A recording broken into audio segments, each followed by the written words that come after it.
Welcome to Real Estate Coaching Radio, starring award-winning real estate coaches and #1 international best-selling authors, Tim and Julie Harris. This is the #1 daily radio show for realtors looking for a no BS, authentic, real-time coaching experience. What's really working in today's market, how to generate more leads, make more money, and have more time for what you love in your life. And now your hosts, Tim and Julie Harris. 3, 2, 1, and we're back, and we're going to be talking today about 6 ways to prepare your business and your personal life for a possible recession. Now, we're going to be going through some specific drilled down things that you should be doing. Now, I'm going to give you a little, this is how Julie and I have been thinking about this. Is there going to be a recession? Nobody really knows. But even if there isn't going to be a recession, we'll suggest that you prepare for the worst and hope for the best. That's right, because all those things apply whether there's a recession or not, but we know that you're reading those headlines, so we're going to address it. Well, what is a recession anyway? Here's the definition. A recession is a significant decline in economic activity spread across the economy, lasting more than a few months, and normally visible in real GDP, that's gross domestic product, real income, employment, industrial production, and sales. So basically a slowdown across the economy for several months. And just to be very clear, I'm saying this twice just so you guys don't have to overreact emotionally. There are a lot of reasons to believe there's not going to be a recession, frankly. And there's, obviously a lot of people that say there is going to be a recession. We want you to be prepared for the worst. And in doing so, it's going to cause you to make decisions that are far more profit-minded. And maybe, just maybe, no matter whether there's going to be a recession or not, you'll end up a lot better off than you are now because you'll be running a lot more profit-focused business. That's kind of our secret agenda with today's topic. Not so secret anymore. Okay, so how can you prepare for a possible recession? Point number 1, be introspective. As usual, we start with a mindset point. What are your actual beliefs about a recession, about a changing market, about inflation? Do you believe that your own personal economy will be better or worse? Are you stuck in analysis paralysis, deer in the headlights? Well, decide today that you won't just survive in the new market, but that you will thrive because of it, and that you personally control your future.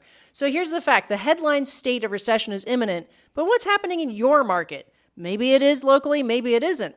Here's another fact. Some homes will sell quickly with multiple offers. You're experiencing that, many of you. But others will take a lot longer to sell. That's why we still have expireds in the market. Monitor your MLS hot sheet and your Board of Realtors monthly reports to know what's hot and what's not locally. Remember, you are smart enough and are smart enough to you're selling something that everybody needs, no matter what the economy is doing. No matter whether there's a recession or not, whether there's a boom market or not, you're selling something that everybody needs. That's not something that, frankly, very many other business sectors can lay ownership of, because the reality is you won't need a new knife set if you're worried about your finances. You won't need a new car. You're not going to go on vacation, but you're going to need to buy or sell real estate no matter what. The people that are buying and selling just out of, a hobby, yeah, they'll take themselves out of the market probably, but they're always are going to be have to sell sellers no matter what's going on in the market. And I want you to really be clear about that. A recession does not affect everybody equally. And I'm going to tell you guys a little story. There is, Julie and I have a bike that was made that you remember this? So we have a boy's bike that we bought from Jesse James. If you guys remember him, he was married to Sandra Bullock, I think. Yeah, that's right. And he used to have that TV show. So we bought this. It's a bicycle, not a motorcycle, that we bought from Jesse James that someone in his shop restored. And we bought this as basically a decorative piece for our house in Texas when we lived there, but we still have the bike. So this bike is an Elgin bike. I don't remember the name of it, but it is beautiful with the detail, and that's how it originally was. Now, why were we attracted to it? Because A, it was beautiful, and B, it would be a great decorative piece, but also because the bike was made and sold during the worst days of the Great Depression. That's how old the bike was. And so Julie and I saw that, and I remember thinking to myself, that bike was made by a company who was selling very expensive kids' bikes, and bought by somebody who is not obviously who is having a great time financially. And they, the Elgin made the bike. Elgin was in Texas, weren't they? I think so. Yeah, Elgin made the bike, and somebody bought the bike. There was a bike retailer. It's probably under somebody's Christmas tree. You guys get the point? So even this bike symbolized for Julie and I that even during what was seen as one of the worst economic times in the history of our country, at the very least, here was evidence that there were still people that were doing incredibly well. And we still have that bike, and it still reminds us of that. Funny. I think that we bought that during the housing crash. We did. We bought that Because in 2008 or 2009. A lot of that thought going on, like, Yeah. oh, is this going to be a depression or a recession? Yeah, very interesting, right? And it's funny. Your mom lives with us, of course, and she occasionally will ask, how are your realtor clients doing? And yesterday morning she said, just remind them, back when I bought my house, I paid 18% interest. That's right. And so did my parents. And why did they do that? It was circumstantial, because our younger siblings had just been born, and because they wanted a bigger house and they wanted better schools. They moved because of circumstances, not because it's a recession or not a recession, interest rates or not interest rates. Houses will still be bought and sold regardless. And what's interesting right now is that we're decoupling from everything acting the same, like every single listing gets multiple offers. That's not happening anymore. We have some that's still true, especially in the lower price ranges, first-time buyer price ranges, investor price ranges, up into about the middle. But then we also have some that are, I hear these calls all the time. The coaches talk about this too. Why is it that I've had this house for 3 weekends and it's not sold yet? You're probably not going to get multiple offers if it's around after 3 weekends and you're not already in multiple offers. So I know that seems like forever to you guys. That's still not really long days on the market. But then we also still have some that really are 120 days. So things are starting to not all act the same. Well, you're talking about individual listings, but how Yes. about price segments? Price segments, Sure. there is so much that's changed, especially in the upper end in the United States in the last 5 years, that if you've not been in the real estate market for longer than that, you really can't fathom how weird it is that in normal markets, it's now normal to have homes for $1 million. Yes, I mean, that's where right. Julie and I sold real estate, the end of our real estate career before we went full-time into coaching, we sold in an area called New Albany Country Club. Unbelievably beautiful area in central Ohio. So New Albany Country Club, you would occasionally have listings that sold for over $1 million, but it wasn't that. It was like, oh my gosh, did you hear so-and-so sold their property for $1.3 million? Now you go to the MLS, you look into New Albany Country Club, and there's not one, there's dozens and dozens of them, not just in New Albany, but all around Central Ohio. That's true. And that's something that's become normalized. And now why am I telling you that? Because people in upper end price ranges, whatever your market is, upper end means different things. They're going to not be really caring much about interest rates or frankly, the overall economy. Lean into the story I told you about that bike. Yes, that's right. I mean, 50% of people are closing without any mortgage at all right now. So, okay, number 2, know your magic number. That's the number of active listings that you must have at all times to meet or exceed your monthly financial goals. Again, your magic number is the number of active listings you personally must have at all times to meet or exceed your monthly financial goals. And embrace the fact that it will need to be higher if your days on the market are increasing. Fortunately, the more listings you have, the more you'll generate an endless supply of buyer leads as well as listing leads. See, I don't think it's a bad thing to have 60 or 90 days on the market. An example, if you listed 3 homes per month last year and you sold all of them in 10 days or less, you'll need to double that number of listings to close the same 3 deals this year. Why?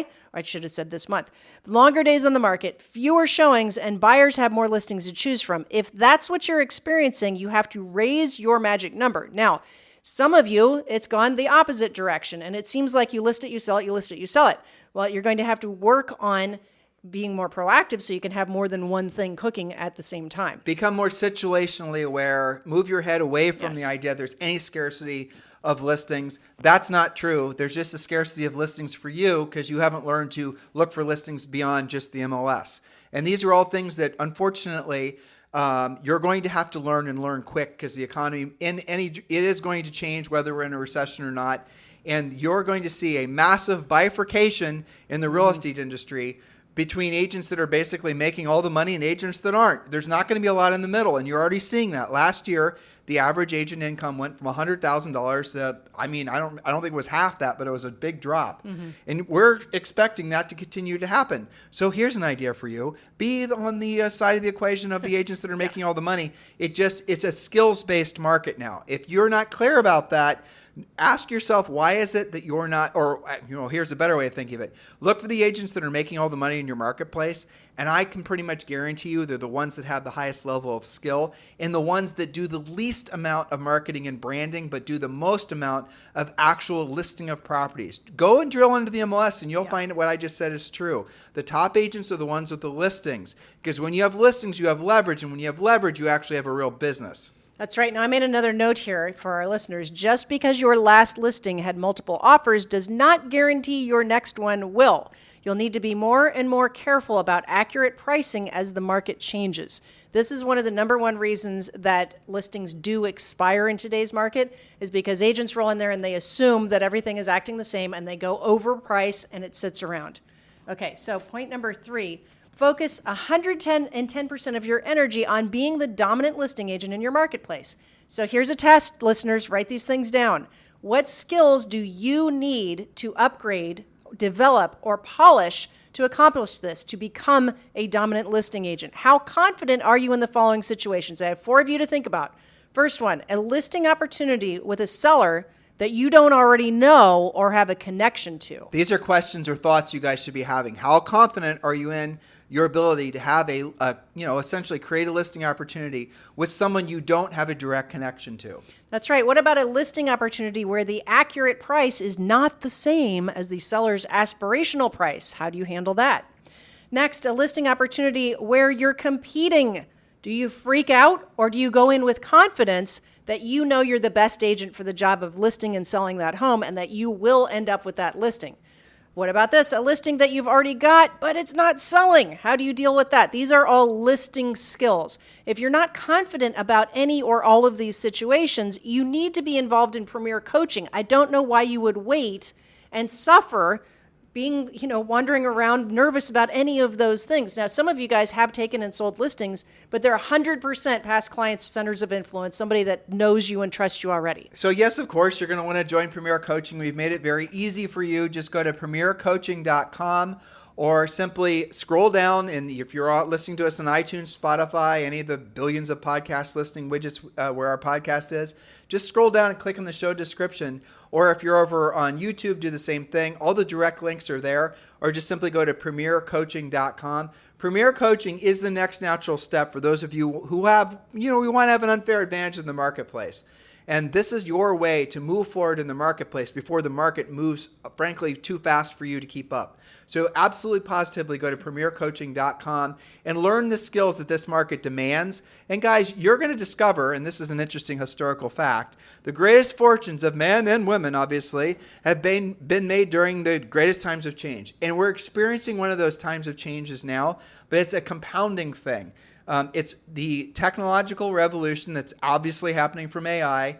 You're going to combine that with what's going on right now with a recession, yes or no, rising interest rates, different Fed policy, a political, you guys get all the things. You make a long list of all the things that are happening at the same time. That's going to create a lot of fear and consternation in the marketplace. Embrace that lack of direction that most people have, and then you become very clear on what your mission is. So absolutely join premiercoaching.com, go to premiercoaching.com, or just, like I said, click one of the links in the show description below.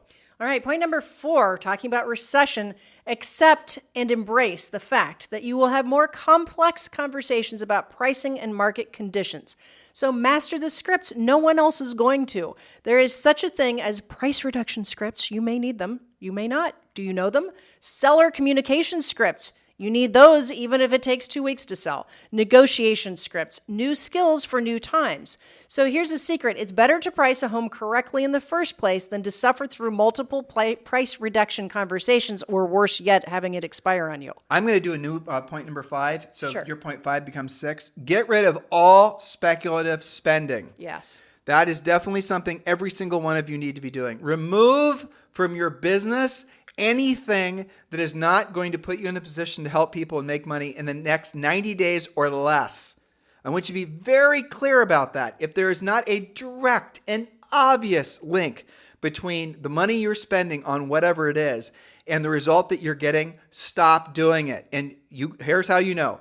Okay, you're going to now decide that you're going to start a big marketing and branding campaign. Can you tell me for sure when you're actually going to get money in the bank from all the money and time you're going to be spending towards that? No, you cannot. So no, you should not be doing that right now. I realize that every single Tom, Dick, and Harry and Bob out there is telling you to do marketing and branding. And the reason they're telling you to do that is because they're trying to sell you marketing and branding because they don't know how to sell you anything else. Because they don't have, frankly, a diverse skill set to show you guys how to be proactive lead generators and do the other things we teach you how to do. See it for what it is. Do not do anything that's speculative in this marketplace. Keep your powder dry. What does that mean? Don't spend money on things that you are not for sure going to make money from. That is a surefire way of, frankly, not being in business in 6 months. We did yesterday's show on early warning signs. We should have had that as a point, whether or not you're being seduced by doing things that are too speculative. Easy button stuff. Exactly, easy button. So avoid the shiny object things. You might be, frankly, halfway into the mindset of doing those things right now. Give it a break. Just say, you know what?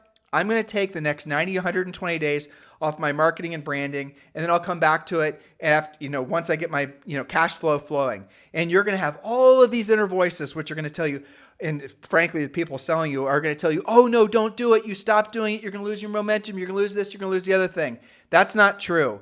What you're really doing and what all marketing branding is at the end of the day is advertising. It's just advertising. We have all these fancy terms for it, but you're just running ads. You're getting people to want to, hopefully be interested in doing business with you based on whatever ad form you've put out there, be it social media or maybe it's a direct ad. You can stop doing those things unless you can say for sure. This postcard resulted in me having a listing appointment with a seller I had no previous relationship from. They weren't actually a referral from a past client or friend. And I took that listing, and that listing earned me this amount of money. That is fantastic. Do more of that. Anything beyond that, stop doing it in a market like this. Exactly. Lather, rinse, repeat on the things that you didn't have to buy that you created on your own. Okay, point number 6, increase your level of communication on all levels. Leads, prospects, clients, active listings, pending and past clients. You cannot over-communicate, especially in a changing market. How many of your past clients are having thoughts like, oh, I wonder if the market's going to crash. I wonder if housing prices are just going to come down 20%. And they're watching the news. They're reading the headlines. They might be talking with other agents who are watching news and reading the headlines. And they are freaking out. Because you haven't called them. Right. And you need to counterbalance all the bad information they're getting.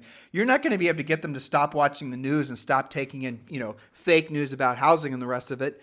But you can control your mindset. You can control what you think and what you say. So make sure you're prepared. Again, past podcasts and Premier Coaching will help you to be prepared for conversations that are going to allow the seller to realize that no matter what they might be inputting from other sources, this actually is a fantastic time to have their home for sale or on the buyer side, obviously purchasing a house. And here's the best part of what I just said. It's actually true. Okay? That's fantastic, right? Because guys, here's the thought for you. Is real estate going to be more expensive or less expensive next year? More, right? Inflation. You're going to see everything become more expensive. Can you think of one thing, dear listener, that's cheaper than it was 6 months ago, let alone a year ago? That trend is going to continue. So if you're thinking about buying a house, Mr. Buyer, and you've not yet purchased, your rent's going to increase. Your cost of living is going to increase. And by the way, the house you would otherwise would have bought is going to increase as well. In many markets, the inflation on real estate is going to be able to cover the cost of ownership for the foreseeable future, the next, say, 5 to 10 years. That's the kind of weird cycle we're in right now in the economy. That's for sure. Point number 7, become outrageously proactive with your lead generation. You need more conversations with more sources of business to find truly motivated prospects. People move because of their own circumstances, not because of the market, especially when there's uncertainty. Even when we were in the depths of the housing crash with 4 million active listings, right now we have less than 900,000 for comparison, people were still buying and selling and closing every single day. So with so much uncertainty in the market, like where's the inventory? What will rates do? What will prices do? You can't be uncertain about your actions. Every day you are either self-employed or self-unemployed. Which do you choose today? And by the way, Julie just said 900,000 active listings in the MLS, not including all the off-market stuff, which we teach you guys to go after. We've done podcasts on that, extensive amounts of coaching on that particular topic. So just keep all of that in mind. There are lots and lots of homes for sale. They're just not all in the MLS. Matter of fact, probably a third of them are actually in the MLS. That's right. And in fact, when you spin off all the pendings, there's only about 450,000 actives. So it's even lower than that, just for comparison's sake. But I bring up, people say, well, what if there's a whole bunch of inventory? There were 4 million. It was almost like the list was shorter what wasn't for sale back then. And still, there were tons and tons of transactions. There were. So, it doesn't really matter what the market's doing as long as you're being proactive. And, psychologically, guys, if you're finding yourself attracted to the bad news, if you're finding yourself attracted to people that are going to perpetuate the bad news, you got to ask yourself why. Is it because somehow that information's motivating you? Is it because it's helping you make money and help people? No, it's because when you're filling your mind with negative stuff that's discouraging you, you're then going to have an excuse not to do what you don't want to do when you don't want to do it at the highest level. I mean, the world's coming to an end in 2 days. Why the hell should I go to the gym? Right? Stop that. Exactly. So you guys are actually making the negative future your future, but the best way to think is not doing what everyone else is doing. You can be, frankly, you can be one of the 1% that go in the opposite direction of what other people are doing. That's how the greatest fortunes in the history of humanity have always been made by the people that weren't just sucked into the drama. Maybe it was historically, maybe it was a war, maybe it was this, maybe it was the other thing. There's always going to be opportunities no matter what's going on in the economy, no matter what's going on with interest rates, no matter what's going on with anything. You just have to have your mindset glued into the fact that, frankly, you are smart enough to be in real estate. You're smart enough to become hopefully a premier coaching client, and you're going to create your own opportunity. You're not waiting for the opportunity to basically show up in your lap. That is about being proactive, not just in your real estate business, but in your life. So guys, listen, thank you for keeping this the number one listened to daily podcast for real estate professionals in at least the United States. The next natural step for all of you is to join Premier Coaching. Just go to premiercoaching.com. You can join right now for free, or just check one of the links in the show description. Whether you're on YouTube, you're on any of your podcast listening widgets, do please join Premier Coaching. It costs you absolutely nothing. Do not wait another second to join Premier Coaching. We are going to, and oftentimes, pull you in the direction that you know you need to be going. That's what a great coach does for you, and we're waiting for you. So go to premiercoaching.com or click one of the links in the show description, and we'll see you over on Premier Coaching. In the meantime, we'll talk with you on the show tomorrow. This podcast is a part of the C-Suite Radio Network. For more top business podcasts, visit c-suiteradio.com.